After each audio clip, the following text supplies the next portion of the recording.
Hello, everyone. My name is Dominic, And I'm Amy. and we are both PMs here at Microsoft on the Visual Studio for Mac team. We are here today to show you how to work in Visual Studio for Mac and show you some of our favorite tips, tricks, and some of the things that we really like about Visual Studio for Mac. So, Dom, what can Visual Studio for Mac do for me? I'm not so sure. Amy. What can Visual Studio do for you? Well, let's say it this way. If I were to put it in a nutshell, right, you can build a number of things. You can build apps, games, services for mobile, web, desktop, and the cloud. So yeah, just a few things, right? And I know this really excites you. It excites me sometimes too. But don't worry, we will go into this in a lot more detail over the course of this presentation. So I'd like to start off with a brief introduction about what Visual Studio for Mac is.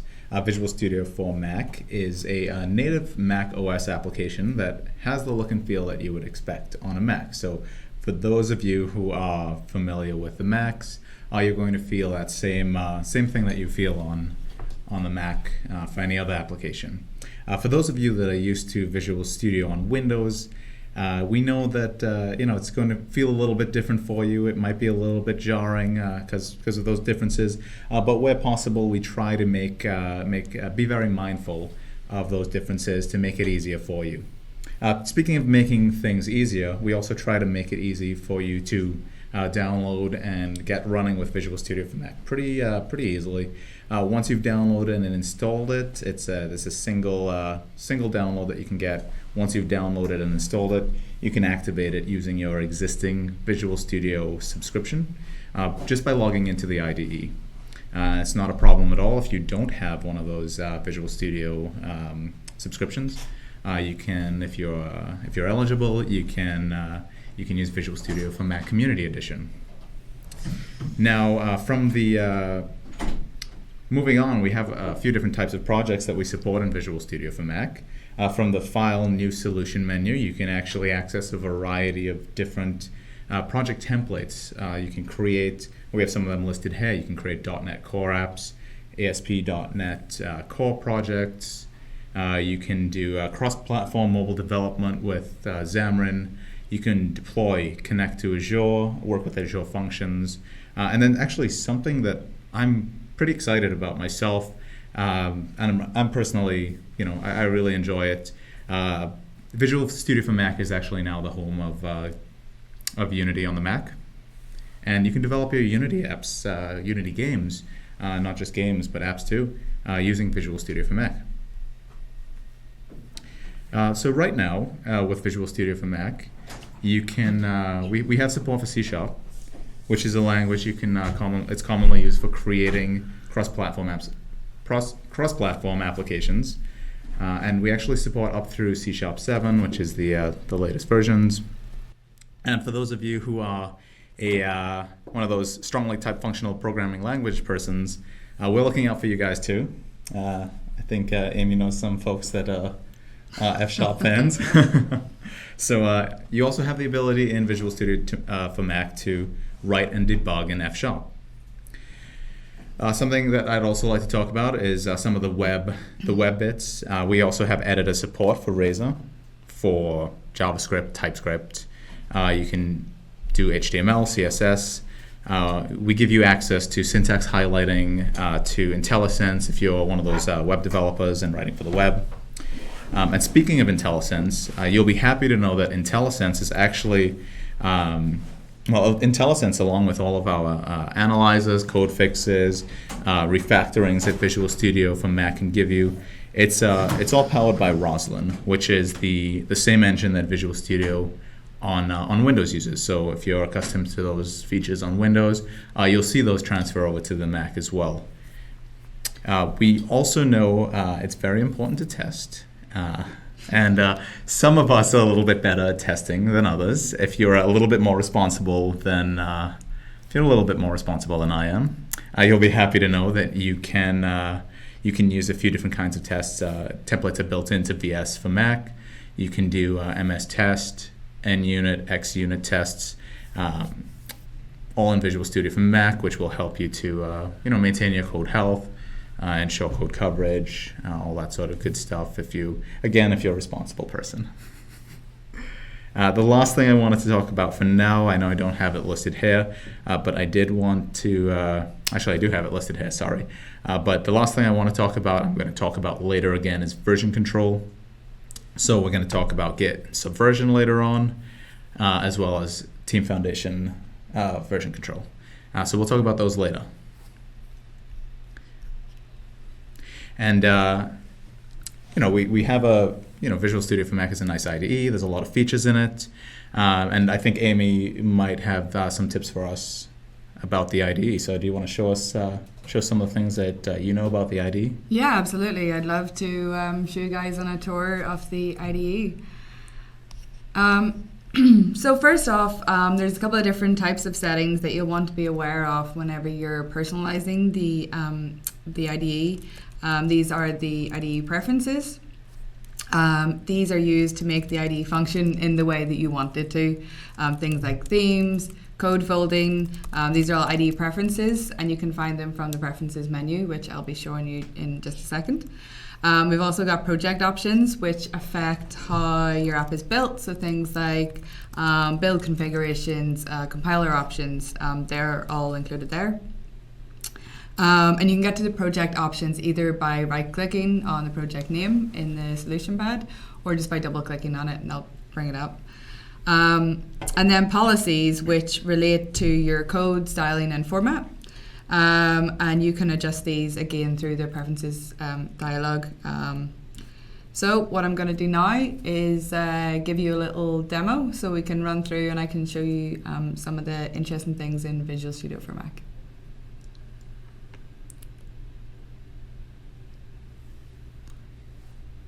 All right. Thanks, Amy. Let's see. All right.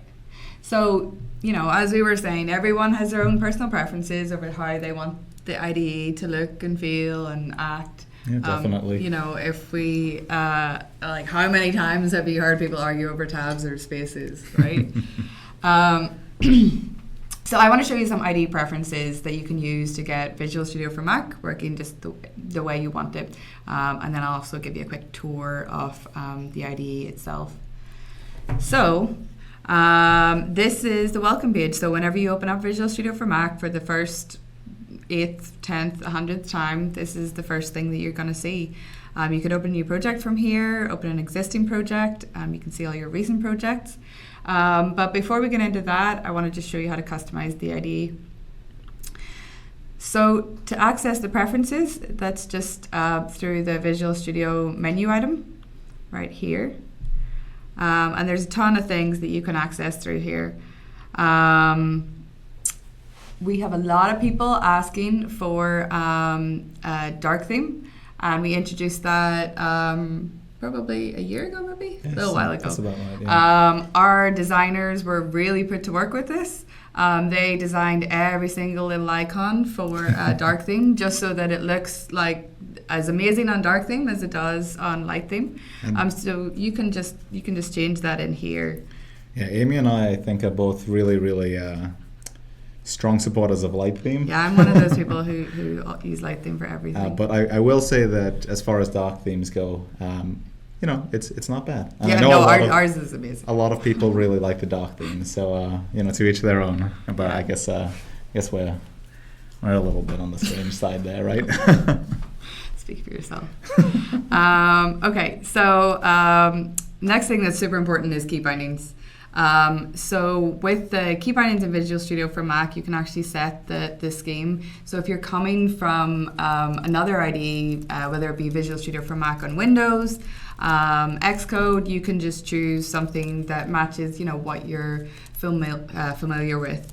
I'm just going to keep it with the standard one for now. But what I am going to do is show you how to add a key binding. So we just added this cool report a problem tool a little while ago, and I love filing bugs Filing bugs is my favorite. Yeah, Amy and I, we work in the same office, and I think every morning Amy kicks the door down and she says, "How many bugs am I going to file today?" So I want to make it easier for myself to make, to file bugs. So to do that, I'm going to add a new key binding for the report a problem feature. Make it easy. So let me see. I'm just going to set so I'm just going to select it here. I searched for it. I'm just going to set the binding, Command D. Doesn't look like that's taken. Cool. If it was taken, what happens? It would just it would come up and tell me that there's conflict. Oh, cool. So I just have to choose something else instead. Nice. Yeah, no, it will complain. I'm just going to add that. And there we go. Let me see, I can show you. Command D. There we go. Easy peasy. That's awesome. Didn't have to use my That's voice. awesome. Look, Ma, no hands. Okay, so that's the environment. Now, the text editor section in preferences is probably one of my favorite. There's tons of stuff that you can do in here. In the general section, you can enable code folding. I find that really handy, especially whenever I'm looking through like huge code files, just to try and navigate a little bit easier. Another one, markers and rulers. So I don't know about anybody else in here, but if I had $1 for every time I didn't have a matching brace, and I ran my app and the compiler started yelling at me and I was about to start crying, and then I realized that I had just, not included a brace. I'd have like at least $10. So now I once I find this feature, turned it on, and now I always like to just double check, make sure that I've got my matching braces there. I also like to just double check and so I can see my current line, just so I know where I am in the file. And I also like to make sure highlight identifier references is turned on. One thing that's really handy there is if the reference is assigned, it will actually be highlighted in red. And if it's referenced, it will be in blue. So it's a handy tip there. Again, coming back to braces, once I realized that I could just insert a matching brace, that was really handy for me, because then the compiler doesn't shout at me quite as much and I'm much happier. And you can also add, smart semicolon placement here too, if that's your thing. In case you forget those semicolons. Yep. And another cool feature is color theme. So while you can change the theme of the IDE in general, you can also change the theme of the editor. So we have a variety of different themes here, but we also do support Visual Studio themes and TextMate themes. You can just add those and apply it, and it'll work straight away. So as I mentioned, so policies are what we use to describe the code styling and formatting. So I just want to show you that really quickly as well. So in the source code section under code formatting, I'm just going to look at the C# source code for now, but you can do this for anything else, F#, XML, whatever it is you're using. You can set your preferred policy or whatever policy it is that you use in Mono Visual Studio. If you want to edit that as well, you can just go to the C# format tab, just hit edit, and let's see, I'm gonna insert a space. And it'll give you a little preview of exactly what's going on as well. So you can just customize that policy kind of as you want. So that's setting your policies. So you can also use this preferences menu to set the NuGet source locations, version control message style, and various other things. I do highly encourage anybody just to check out, if you haven't browse through the preferences menu before, just check it out and go and see all the features in there, and I'm sure you'll find something that you didn't know was in there. It'll be quite a nice treat. So if I'm working with you on some shared code and we have some different opinions on, how we want to work there. Yep. What do we do there? Okay. So that's a great question. So we now have support as well for editor config files. Okay. Which means that, you can have your spaces and I can have my tabs. And, whenever we're committing the file and we're using it all together with the team, then Miguel is happy. And that's good. That's what matters at the end of the day. So now that you've got your IDE working the way you want it, let me give you a lay of the land in the IDE itself.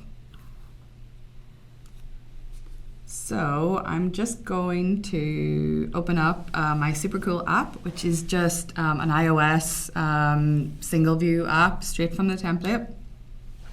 And you see whenever we open this up, we have what's called a workspace here. Above the workspace is your toolbar. So you have your run debug buttons. You've got your project configurations here.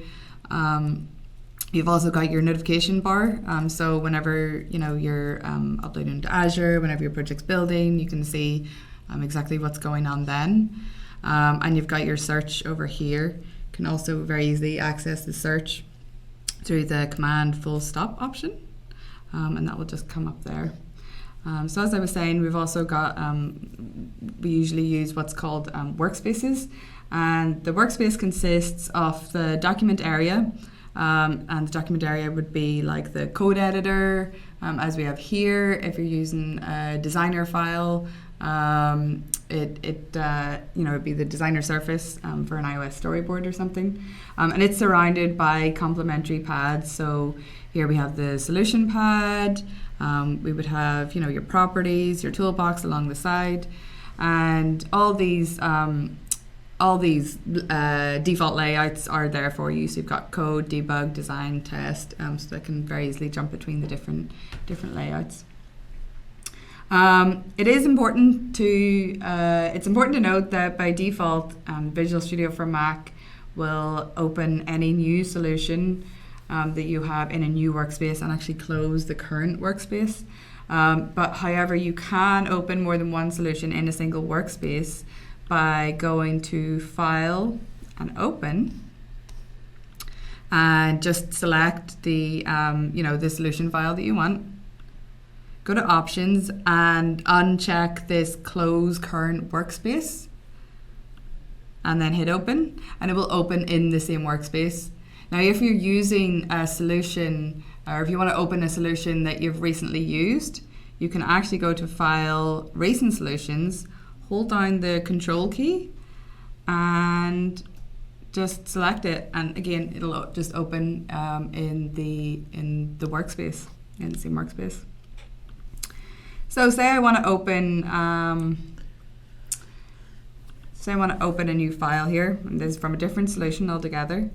I can actually play around with my documents here, and I can have them side by side. So I can just pull the tab out, move it to the side, and there we have it side by side, which is pretty cool. If you're using more than one monitor as well, you can actually pull it right out of the IDE and have it as a separate window altogether, which is pretty nice. Finally, one thing that I do want to mention is that on a Mac, all apps are single instance. And what that means is that once it's kind of like already open here, if you click on it again in the dock, it will just open the same instance that you're in. If you want to open a new instance, you can just do that in the command line. So just with open-n, let me see, applications.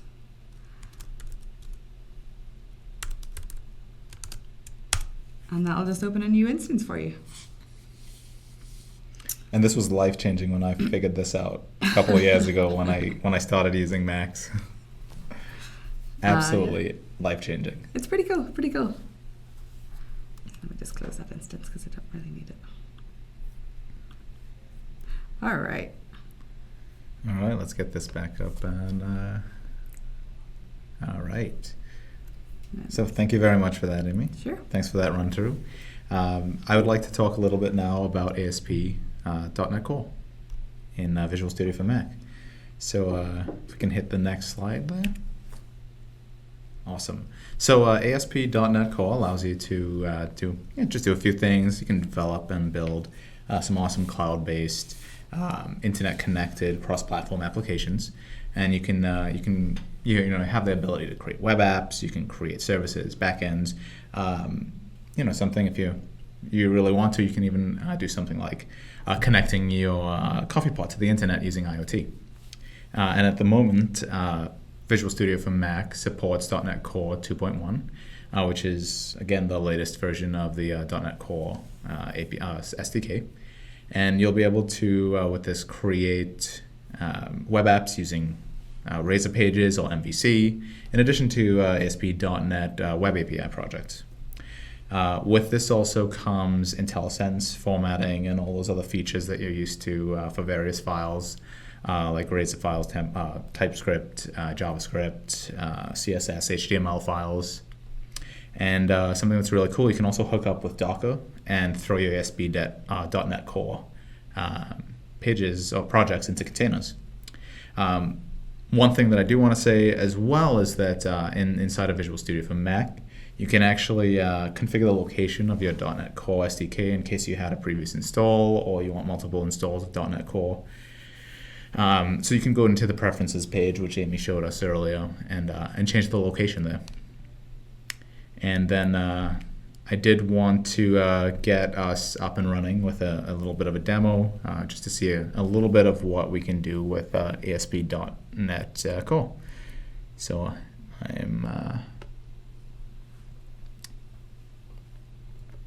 gonna get the IDE up and running and fire away. So I'm gonna show you once we clean this out. All right. Okay. So I'm going to show you a new the templates that we have for .NET Core. So if you go into File, New Solution, we'll open this up. These are templates for .NET Core. If we scroll down here, you'll see the app, and you'll see that we've got a few options here. I'm going to select a .NET Core web app. Now, this is a Razor template and the preferred way to create pages in HTML. And I know that there's an MVC one below it, and you might be asking, well, when do I pick between Razor and MVC? If you're looking to do just an HTML website, Razor is going to be your choice. If you're looking to do something that will also serve as a web API, go with MVC. There's good news about this, though. You're not locked into one of them if you choose one over the other. It's not, the end of the world. You can actually add MVC, Razor Pages, even web API bits to all of your projects and shuffle things around. So instead of going through and creating a app, I'm going to open one up that I conveniently just have here, just randomly on the computer. So as this loads up, I just wanted to show one thing really quick. Amy's actually going to touch on this a little bit later, and that's if you right-click on your project here, go over to Publish, you can actually publish some of your functions or projects to Azure. And you can publish your .NET Core web app as Yeah, well? you can publish your .NET Core web app to Azure as well. So I'll just show you quickly some code completion in IntelliSense. So I'm going to go down to my ASP.NET web app. I'm going to go down here into my index page, and I'm going to add a new property here. Let's just add it. Let's just throw it here. I'm actually going to use a little bit of a cheat code, a little template here. So I'm going to type in prop, hit tab, and it's going to fill this out for me. I'm going to make a string, hit tab again. I'm going to call it totes prop because it's totally a property. And then I'm going to go over to my my index CS.HTML, not my .cs one, and you'll see if I let's say add model, Oh, sorry. There we go. I can do totes, and it's there. I can access that. So I'm just going to get rid of that because I'm just being a little silly there. But what I think is really important is showing you how to configure multiple builds in Visual Studio for Mac. So if I select my entire solution and hit Options here, I can go down to my Run Configurations, and I'll add a new configuration. I'd call it totes all, because it's totally going to run all of my projects.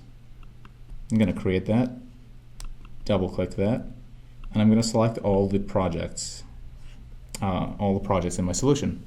Hit OK. And now I'm going to run it.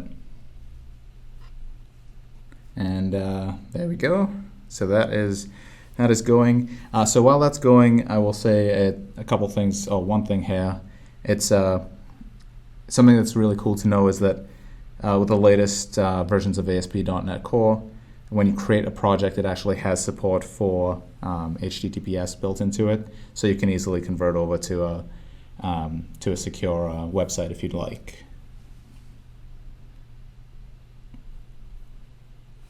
You need to select.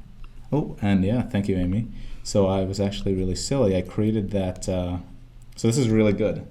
This is a really good lesson. If you don't select that build configuration, then it won't run everything. So we only ran the function there. So I'm gonna close that,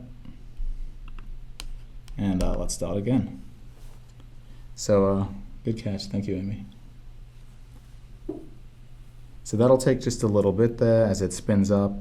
It's running that function. It's creating that, or getting that ASP.NET Core website ready. So that'll just pop up in a sec. We're going to go to this website here, and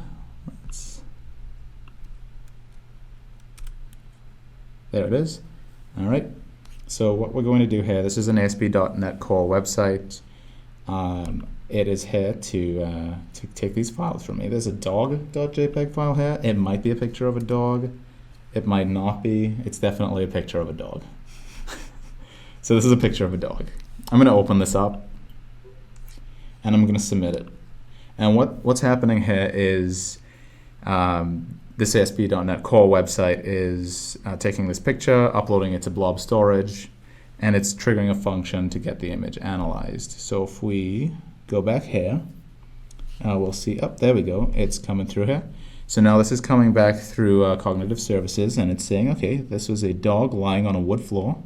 There's definitely some floor, and there's definitely some dog in it. That's pretty accurate, I think. So now that we brought up functions a little bit here, I would like to hand over to Amy. So I'm just gonna close this up, make everything nice and clean, and scooch over. So Amy can work with you guys. Awesome. Thanks, Dom. Yeah, thank you. Thanks for catching my mistake there. Of course, anytime. My pleasure. All right. Cool. So yeah, so as Dom was saying, I want to show you guys a little bit about Azure Functions. So hopefully you have heard about Azure Functions because they're super cool. But they're also pretty new technology, just over a couple of years old. They're a serverless, event-driven way to get a quick task like up and running. So think like image or order processing or something that you just like want to run on a schedule. And it does that without the need for you to build a whole application infrastructure behind it. In addition, Azure Functions ties in with existing Azure services or third-party services such as Twilio, which we just saw the ad for earlier. And there's a number, it's really easy to get started as we have a number of different templates available. So for example, like Blob Trigger, GitHub webhooks, and allows you to get started really quickly with common scenarios. So Azure Functions in Visual Studio for Mac. So what kind of support do we have here? Well, all of our templates, they're supported for the V2 Azure Functions runtime. We also have .NET Core 2.0 plus support. There's a ton of templates that are actually available through the new project dialog. So you can just go in, like create a new project, select the template, and from there you can actually configure the template with your connection string and whatnot. And you have it something that's up and running. You can actually just run it there locally. We do now have local debugging. And my favorite, with our newest release, we're super excited to announce that you can now publish your function to Azure, and I'll show you this in a couple of minutes. So it's pretty cool. So Visual Studio for Mac now allows you to create Azure functions from start to finish. It allows you to go from file new to publishing it on Azure and getting it up and running. So yeah, pretty cool. So let me give you a little glimpse into the world of Azure Functions on Visual Studio for Mac. Let's see.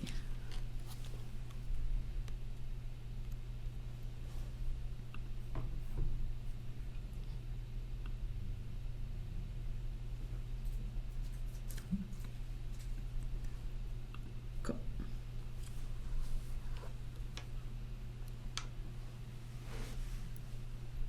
Awesome. So I'll just open this. I'm just going to work with this same app that Dom had just introduced. So this super cool web app allows you to upload a photo up into blob storage. This triggers the function and runs it through cognitive services and is basically analyzed. So like I was saying, I kind of want to run it to show off my cat. So the dog is one of my close friends' dogs, but the cat here is It's my cat. is Amy's own cat. And I dare say the cat is cuter than the dog. Yeah. Come on. Yeah. Like. There's no costume though on this cat. She doesn't need one. Okay, so I'm gonna submit that and go back to my function, and it should just take a little bit. I've done everything right.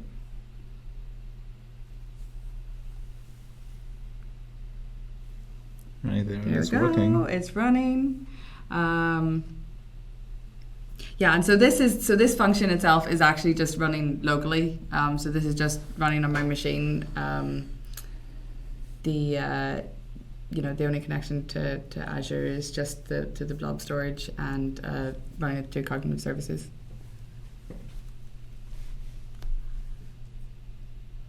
Yep, it looks like a cat looking at the camera. Awesome, that's exactly what it is. Nice. I love cognitive services. They're super cool. So let me just go back to Visual Studio.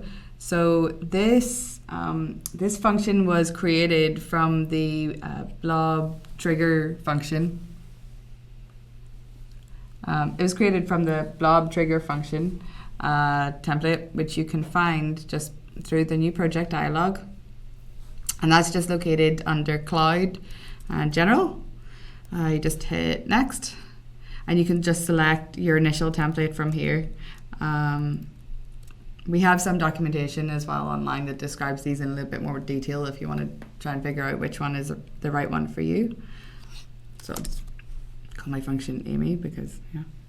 Not Amy as cool function? No. Oh, okay. No, this is just showing the template. And so this connection string setting is, you would just get it from the portal. So you can just copy your connection string from there, put it in here, and it will have it all set up and running for you as soon as you hit create. So, debugging locally is cool, but, what if I want to use this like in my app? Like, what if I want to actually do something with this that's not just on my machine? So what I want to do is publish this function to Azure. So I'm going to show that to you guys now. So to publish to Azure, we're just going to right click on the function, publish, and publish to Azure. So whenever you publish to Azure, it's going to take whatever you're signed into Visual Studio for Mac with, and use that, see if there's an Azure subscription, and kind of go through, and it will display all the Azure app services that is connected to any subscription that you've logged in with. So I do have a couple here, but I want, for the sake of demo, I just want to show you how to create a new app service.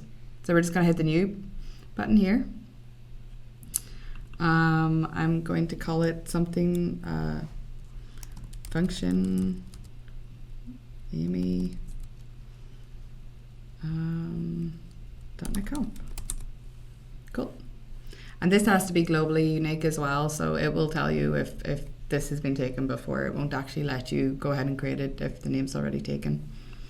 You want to select your subscription, and you want to select your resource group. So I want to make sure that I'm selecting the resource group that the storage account that my function is using and my .NET Core app is using.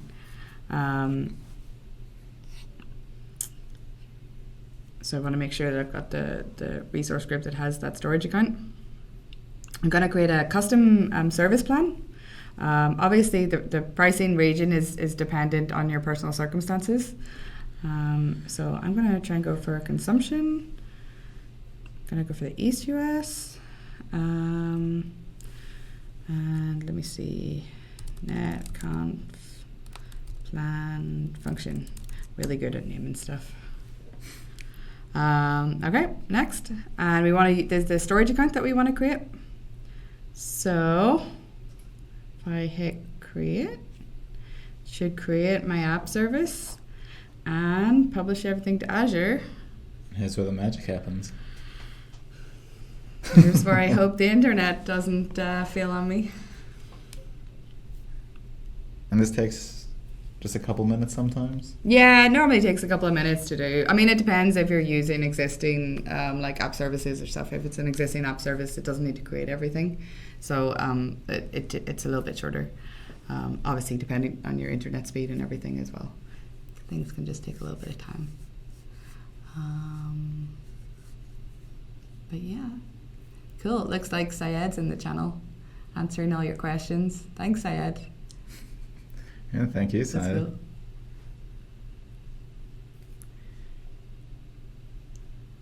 Awesome. Are there any other questions or anything while we're waiting for this to?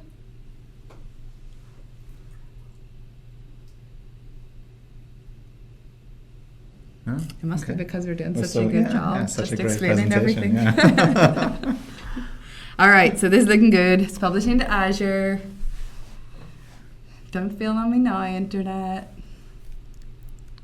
So I think, maybe while we wait for the second here, I'll just give you a preview of what I'll just jump into next. I'd like to talk a little bit about version control.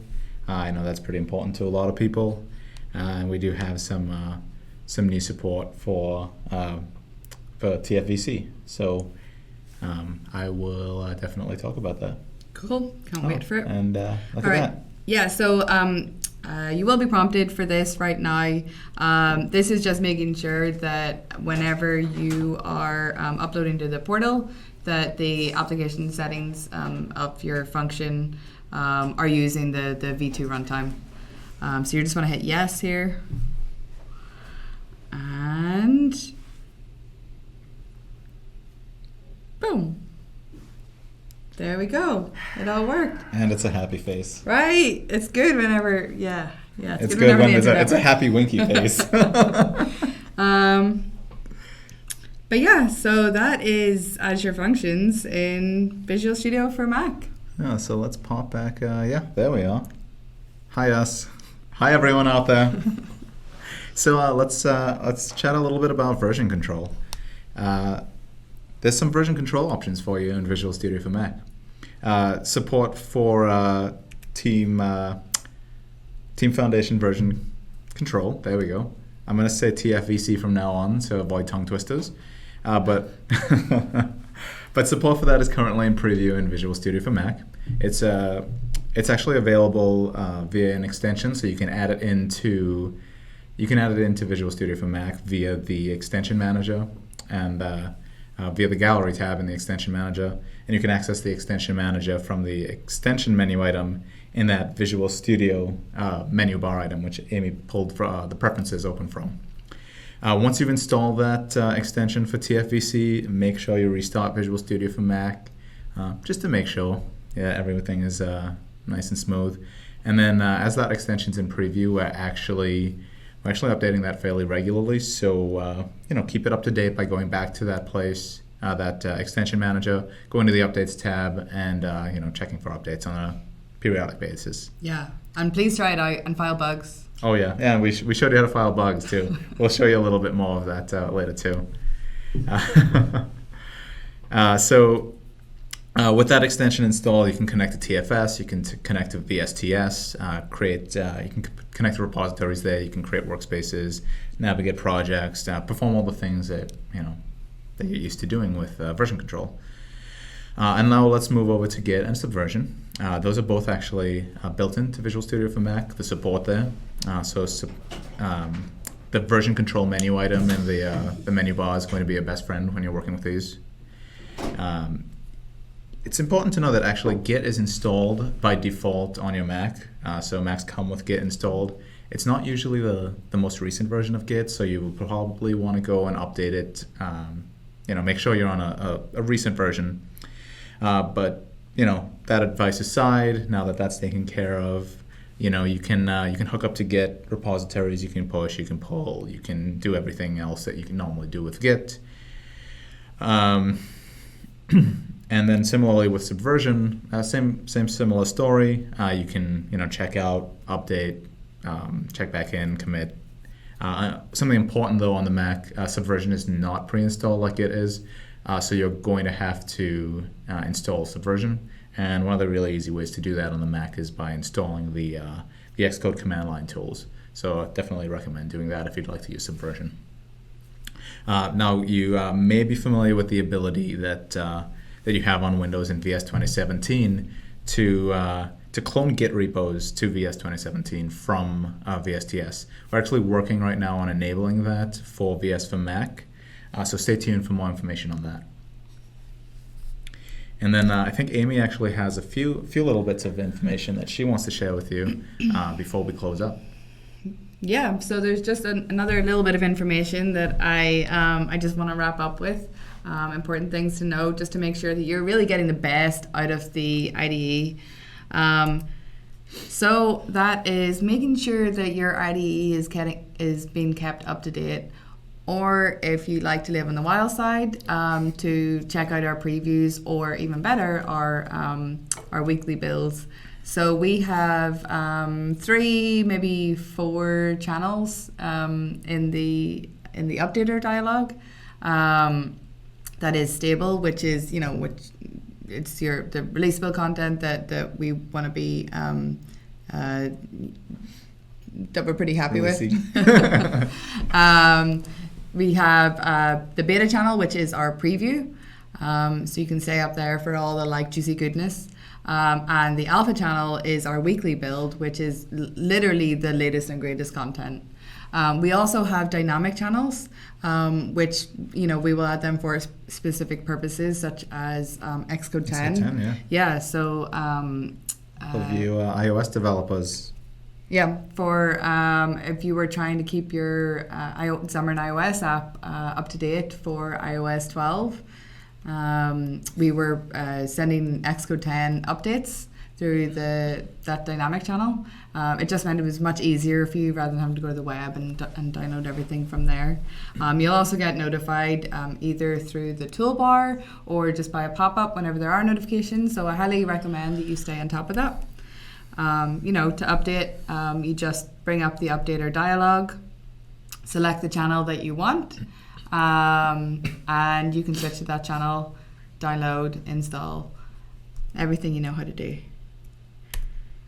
And like I was saying earlier, we have this new report a problem dialog that came out. This is a new feature, I think literally just the start of this week, maybe, right? So this is in the 7.6.4 release of Visual Studio for Mac. From this dialog, it makes it really easy for you to be able to browse any followed issues that you have, search for any issues to do with Visual Studio for Mac, or to actually report a new problem just from right within the IDE. So it just makes it really easy for you to to give us that feedback, which we always really appreciate everybody that takes the time to feedback to us. Yeah, we absolutely love to get the feedback. It helps us make a better product for you, and the more details that you can give us in these issues that you're filing, the better it allows us to to address them a little bit more quickly with a little less back and forth. So if you're going to be filing issues and you want to see if you can beat Amy in the filing bugs department, feel free, and thank you. Yeah. So thank you guys so much for taking the time to listen to us. We really appreciate it. If you want some more information, you can always go to aka.ms /Visual Studio for Mac. If you have never used Visual Studio for Mac before and now you're interested, you can download it straight from that page. If you want to get up to scratch on Visual Studio, we've got the awesome content written by our docs team, aka.ms /VSMac-docs. So it's really good to keep up with all the content there. And if you have questions that either we can't answer now, or you just want to talk to us, or you want to just listen to what we have to say, you can follow us on Twitter. I'm Tim You Take It. Tom is Salmon Dom. One of these days I'll update that, but not right now. But thank you for listening to us. Yeah, it was thank you a so pleasure. much. We really appreciate it. Yeah, thanks everyone.